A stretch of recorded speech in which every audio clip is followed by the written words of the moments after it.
You just published your ad campaign and you're constantly looking at your notifications to get that first sale notification to come in. So, when do you expect the first sale to come in?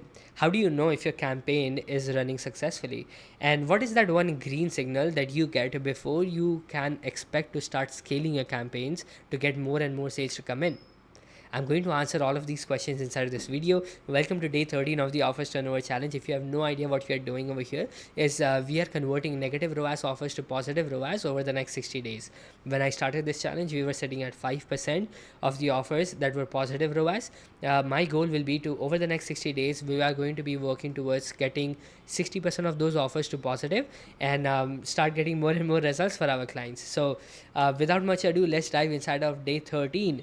Okay, so I have discussed about the sales campaigns and all of that inside of this first client that we are going to be discussing, which is PF. Okay, so I have already put in the timestamps. If you directly just want to dive inside of that and not anything else, then it's absolutely fine. Just click that and you will be taken to that part where I discuss that. However, I have also worked on several other things. The second thing that I worked on was we had a small tweak. Finally, we were able to tweak this one thing by getting the client's confirmation to change this one thing on this agency funnel that will allow us to get more results, more calls booked in. And then for DMerc, we finally strategized their funnel, how we are going to start selling his courses. And then for LC, I had some offer clarification from the team, so I just answered those questions. For JE, I made a very small tweak, but it was so powerful. I think it's just blowing up my mind, offering all of optimizing all of these different offers, because I'm seeing a lot of different things that I did not even expect. I mean, I'm going to share that with you. This is going to blow your mind in the JE part. And for DST, we also completed strategizing his funnel, his ideation, and I'm going to talk about a really interesting part inside of that as well. So make sure you watch till the end. But if you're just here for that particular part, by all means, just skip to that part and watch that. Okay, so let's discuss the first one, which is PF, and let's talk about the sales timeline clarification that the client had. Okay, so PF, let's get inside of the sales clarification. Okay, so if you don't know, PF has been in a fly business class niche, and she has an offer of $97 course, and her funnel is pretty simple: a sales page and a confirmation page. I did a deep dive on her on 28th of 28th, which was like a couple of days ago, or like just yesterday, I suppose. It's just yesterday. And then what I did was I had a scales sales clarification for her. She had two questions coming up from that deep dive that I did yesterday, and what she asked was that when can we actually start seeing sales coming in. Okay, so we have been running her funnel for a while and it has not been responding well. But however, right now our opt-in is sitting at 10%, so the average opt-ins is like 8 to 15%, the industry average. But right now her opt-in is worked. Right now the opt-in is working. The only thing that is not working is the purchase, so we are working really hard to get the purchases to come in. But we just made the optimizations yesterday, so we cannot get results in a day. So we are going to start seeing better results coming forward, maybe by next week. Okay, so also the ad budget was very low, like $20 or $30 per day. So in order to get like one sale, we would have to wait for like 3 to 4 days to even have Meta spend enough money to get the first sale, right? So we need to increase or ramp up the budget so that we can start getting results faster or make fast optimizations at least. Okay, and the second thing is, she asked like, can't we just keep a simple 7-day money back guarantee? So I just clarified that I just used the same guarantee that we had before, and then what I all that I changed was the name of the offer, and the reason I gave was, usually the guarantees are result oriented, right? And if the guarantee is result oriented and the client knows or the prospect knows that when I join this particular course, I'm going to get to the results. It's not just another thing, right? Then they are more likely to purchase. And the name of the guarantee is super important as well. So if I just say money back guarantee, right, and I'm selling a course which allows people to make $5,000 per week, and I'm pretty confident that over the next 60 days they're going to get at least the first deal of $2,000. But let's just say as an example, right? So I can make a guarantee and say, hey, this is first pay or no pay guarantee, right? So if you do not get your first client over the next 60 days, we are going to give you a full refund of the course. Now that is so much more powerful than a 7-day money back guarantee. You know what I mean? So a result oriented guarantee is always really really powerful, especially when we can give it a name. That's how we can start scaling different campaigns and start getting some results to come in. Okay, so that's about the questions that she had. Now, how do we know when do we actually start expecting sales in cold traffic or ads? You see, there is a rule that I strictly follow. The first rule, the rule is the 3x spend rule, right? We usually do two tests for every offer that we run. We do two tests, and to see whether we can get our offer to start selling to cold traffic. In some cases, with offers worth more than $97, it might take us three tests rather than two tests, and each test we spend at least three times the price of the offer. So if our course is like $297, right, it's a $300 course, then we need to spend $900 in order to get enough data to start tweaking different things. Yes, can we get data in, like, when we have spent like $300 $400? Definitely we can get data, and that data is like the opt-ins. If we are getting good opt-ins, then that means that we are going in the right direction, and the purchase rate needs to be fixed. If not, then we need to fix the opt-in as soon as possible, right? So we just don't leave the campaign as it is. What we do is, like, we keep a check on the campaign every 2 to 3 days to see if the opt-in number is good, if the purchase rate is good, and depending upon that, we may keep making optimizations to get better results, so that even if we do not spend a lot, we are getting some kind of data from it, right? But regardless, we need to spend at least three times the amount to see if one sale comes in. Since we do not have a huge social media following, this is the first time we are running the ads, nobody knows us, then it's really really crucial for us to get enough data. We need to spend at least three times the amount. After each test, we just analyze two things: the opt-in rate and the purchase rate. If the opt-in rate is near the industry average, we fix the purchase rate. If the purchase rate is great and the opt-in rate is low, then that means that we are not getting good results, right, on the opt-in side. So we are going to fix the opt-ins. Now, if the opt-in rate is great, purchase rate is also great, then what happens is the ad might be costing more for us to get people inside of the funnel if we are not getting the results. But when all of these three aspects are great, what we do is we just scale the campaign. We know the results are going to come in, the numbers are numbers, the data never lies, right? So then we can make changes and get our offers to break even on the front end. Now here's the clear expectation, right? Clear expectation. With just the front end offer, if you're just selling one product on the front end, like with no upsells, no downsells, we can only expect it to break even, or you would even lose money on the front end, right? We need to have upsells. No matter what, we need to have upsells in the back end to get our ROAS to positive, no matter what we run. Even if we had the greatest course online, if nobody knows us, and this is the first time we are running the ads, we cannot expect to have positive ROAS, or like really like consistent positive ROAS for a very long time, until and unless we have something to sell in the backend. So what do I mean by an upsell? So let's say you have a course on how to make money, and then in the backend you sell a coaching program that where you help those people actually make money, right? So the upfront course is a DIY thing, do it yourself, like take the course, do it yourself. But in the back end, if you sell a coaching program, let's say for $600 or $1,000, then the ROAS, overall ROAS basically means return on ad spend, really goes much higher, because you can lose money on the front end, but in the back end you're going to make the money back.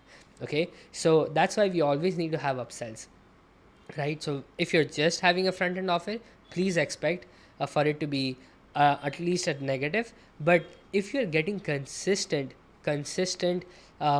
break even ROAS, like 1x ROAS, you're spending $1, you're making the dollar back, that means it's a successful campaign. Okay, then we are gonna know that, okay, just on the front end, without any upsells, without anything else, we are breaking even. That means we have created a really good offer, and we have been running it for like 2 to 3 weeks. We are getting consistent 1x ROAS. So this means that we have a really great upfront front end product. Now we can start scaling this. So that is the green signal. If we can get consistent break even for an entire week or 2 weeks or 3 weeks consistently, then we are going to know that, okay, this is ready to start scale. start scaling this particular campaign, right? Once we get this, now in 1 week you can spend like $1,000, get 10 to 15 sales to come in within a week, right? But if you're spending $20 and your offer is $97, then you would need much longer time to see if the sales are consistent or not. By consistent, I mean even if you spend like $1,000, $2,000 on ads, you're making that $1 to $2,000 back through the sales that come in. If you are able to achieve that, that means it's a go signal to start scaling your campaign. Okay, now if you do not have a good budget, like let's just say that you have a very low budget to test on courses, then what I would really recommend is that introduce a low ticket offer on the front end. Have a low ticket offer, and then what you can do is it would only take you like 3 times of $7 or 3 times of $47, which is like $150 for you to test that front end offer and get that to break even. Same model. You just need to fix the opt-in, you just need to fix the purchase rate, and you just need to fix the ads. Okay, just 3 things and you're all good to go, right? And these two are on the funnel side, and the ad side is a different thing, that is a different topic, right?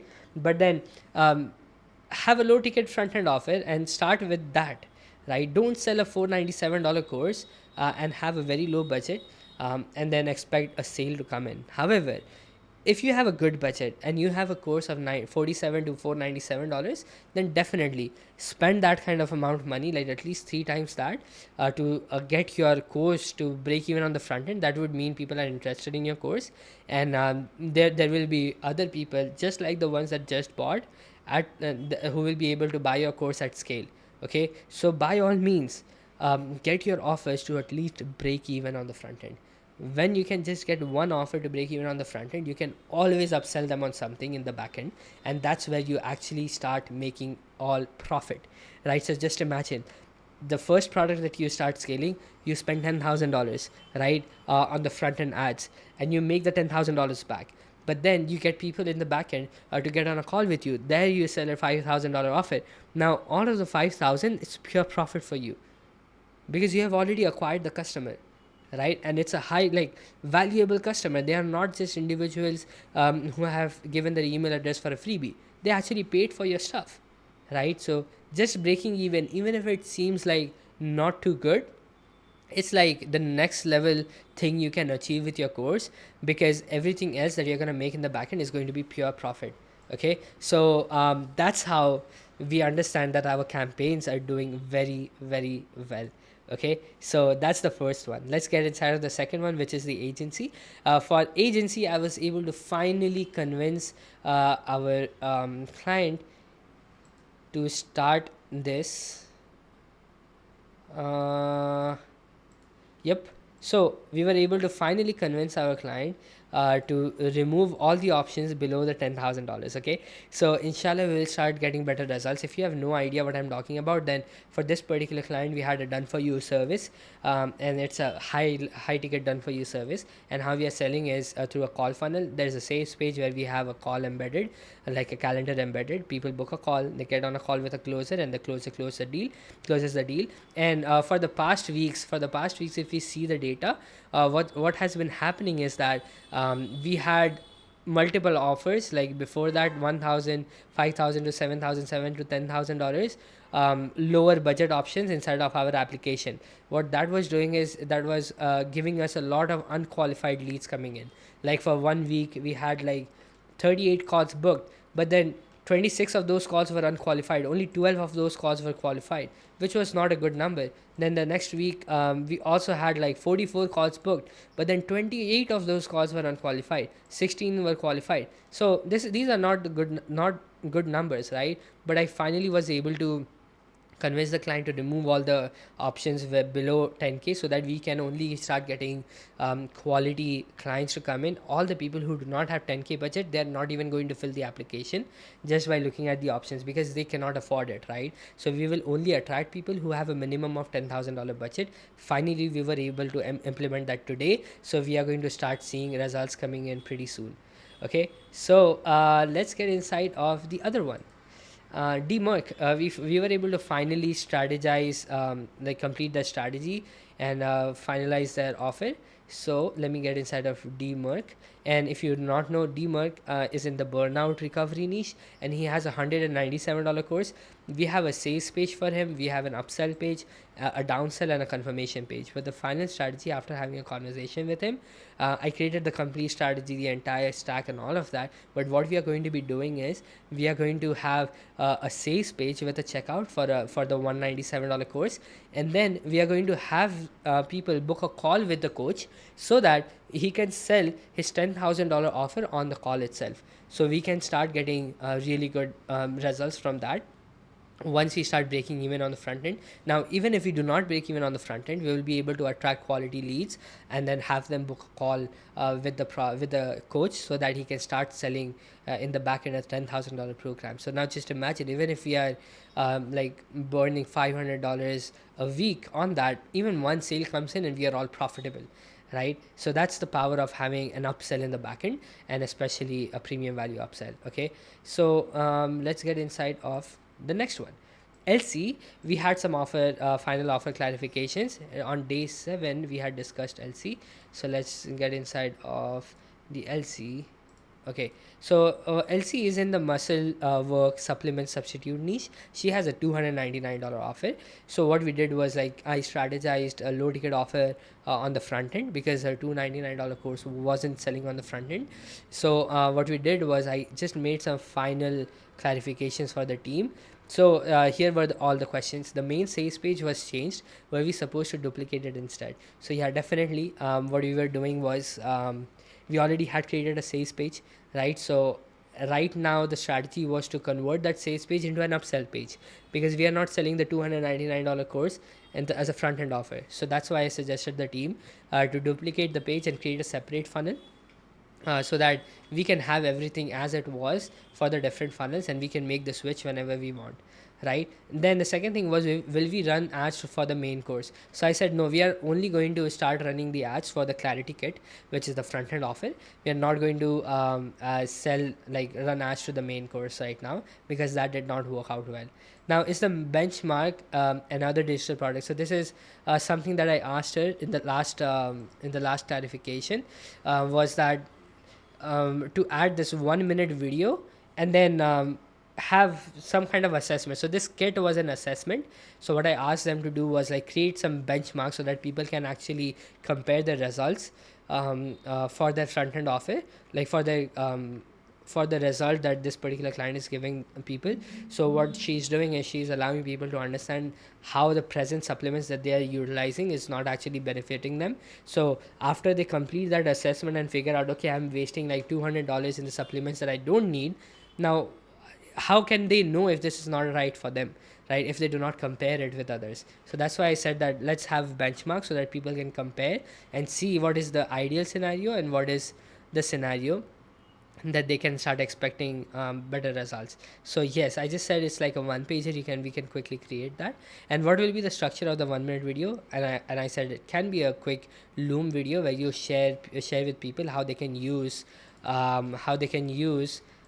this particular offer, right? How they can use this particular bonuses that we see. So all of these bonuses that we are seeing over here are individual products, right? But how do they use the journal? How do they use the guide? How do they use the report? How do they use the cost calculator? If we have a 1 minute video that explains it all, it will really allow us to understand how, like, it will just make our $27 offer a lot more valuable. Okay, and then there were some questions for the prompts PDF. How are we supposed to number the prompts? I said that it doesn't really matter. I mean, we can have 1 to 777, as long as there are 777 in total, everything is good. So, and another question was, what should the branding be on the prompt? I just said that it can be main company's name in there. Now also add a link to the checkout page for the program at the end of the PDF, so people can buy the course. If they choose to, immediately from the front end offer itself. So we are going to upsell them inside of our course from the PDF, from the emails, from every way possible. Okay, and is it supposed to be professionally designed? I just said it can be a very basic as well. And then what's the best way to create this order bump? PDF is the best way. We can directly fulfill it via email. I mean, that is the best way we can have minimum fulfillment on our side, but then they can also start getting the results for the prompt, because it's just 775 prompts, right? They do not need a membership area to fulfill that. We can just send the document over email and they can start getting results from that. Okay, so for JE, we did a small deep dive tweak, and I think this is really really powerful. Once we get to understand how the like was the deep dive that we did before and how it came out, it was like really mind blowing. So she JE is an anxiety niche. She's an anxiety coach. $197 course. We had not sold a lot of these courses before, but then from the funnel tweak that I did after I came in, we were able to get really positive results. So what we were doing is we ran a test before, right? And we switched to a VSL funnel rather than a straight sales page checkout funnel. And then from that test we found that the people where we had 10-minute timer, we got 7 opt-ins from the variation that had 10-minute timer for the VSL. But then there was the other variation that had 5-minute timer, and we only got like 3 people who opted in on the 5-minute one. But here's the crazy part. I thought that 10-minute one is the winner. Okay, my team hadn't went ahead and made the changes to her funnel yet. So what happened was, what I came in the last deep dive, we figured out that this was the case where we were getting one sale to come in, but then like 7 people opted in on variation B, and we only got 3 opt-ins on variation A, which was a 5-minute timeline. But today, like we got a sale of $197 from the variation A, even if our opt-ins was very very low from that, right? Which was crazy. I mean, I'm just mind blown to see all of these numbers coming in. And right now she's not positive ROAS, but she's very close to breaking even as well, like 0.93 or something ROAS. So even if we got like 3 opt-ins a couple of days ago from variation A against 7 opt-ins in variation B, we got one sale from variation A. And I want to so what I did was I said, hey, let's not declare the other one winner yet. I mean, even if more people opt in there, we still got a sale from here. So I just want to see this at scale, what kind of results we are going to be seeing if we keep both of them up. And like even if we get shorter opt-in rate, we can get better purchase rate in variation A than variation B. So let's test it and see which one works a lot better in terms of getting sales. Okay, so what I suggested was replace the checkout with the new suggestion I had uploaded above, and then keep the split test as it is, right? 50-50 on both variations. So what I suggested before was in the deep dive was to change this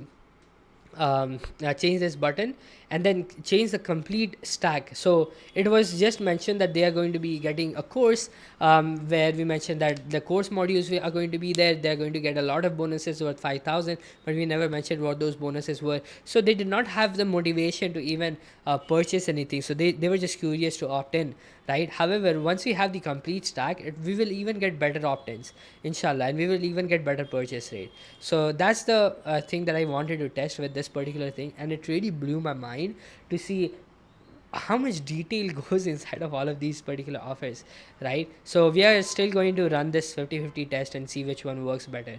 Okay, so let's dive inside of the last one, which is D.St. What we did was I had a strategy call with this particular client. He has a $297 course on depression, and we finalized a topic. One of the things that I had a conversation with him, we figured that he had a device, he had a machine, a massage kind of machine, but it's very close to a medical machine. What happened with one of the other clients was that his ad account got banned before I came in. His ad account got absolutely banned. His socials were banned just because he was promoting a Rife machine.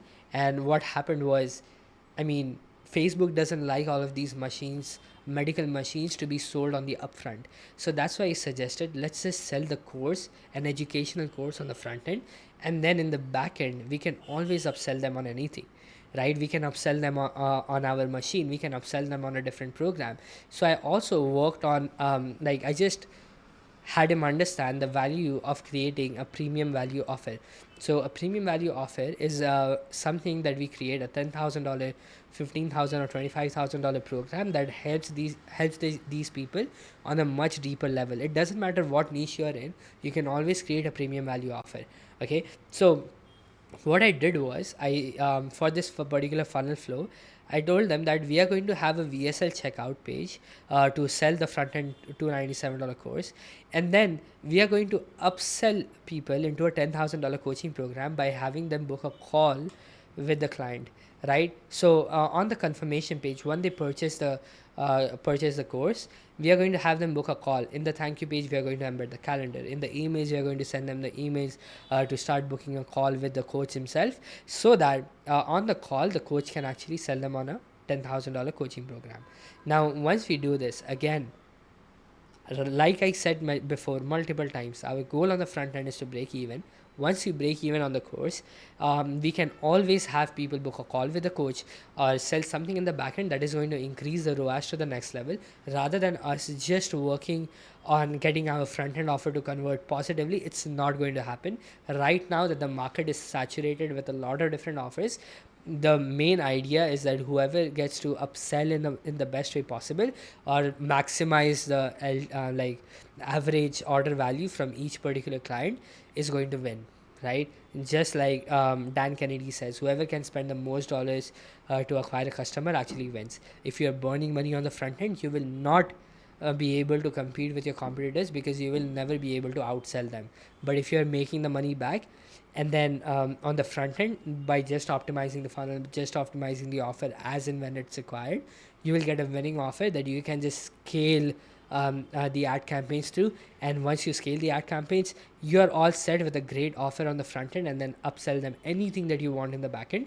And then you can start expecting much better ROAS coming in from that. So I absolutely hope that this video was helpful to you. If it was, let me know in the comment section what was your best takeaway.